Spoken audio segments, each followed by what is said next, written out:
Positif itu loh yang di Kendal kemarin loh. Ya, saya kira ya Mas ya, karena sudah bilang setelah upload yang nanti dengan kabupaten kita selamatkan dulu, dicopot dulu. Ada bantuan.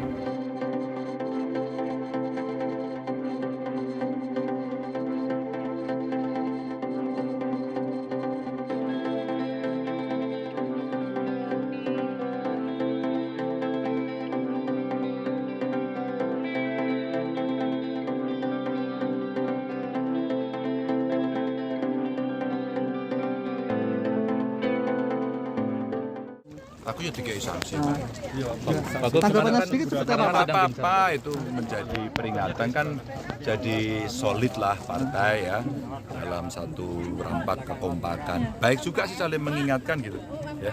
Sudah mungkin ada support sendiri Pak, secara langsung dari ke Pak Rudi. Ada support sendiri dari Pak. Support apa? Support Oh ya, kalau Pak Rudi sama saya terus komunikasi intens dari dulu sampai sekarang. Saya mau berangkat kemarin ke Jakarta, beliau telepon, beliau mau berangkat telepon saya, terus kemudian saya dapat foto-fotonya saya sampaikan. Ya baik, saya Pak Rudi kan kader tua. Tadi terakhir ini cukup lama. Sudah ada komunikasi lagi Pak. Hari ini kan tadi disangsi sudah ada saya komunikasi lagi. belum tadi, setelah dari obrolan dengan sekjen dan Dewan Kehormatan saya belum. Tapi baik-baik.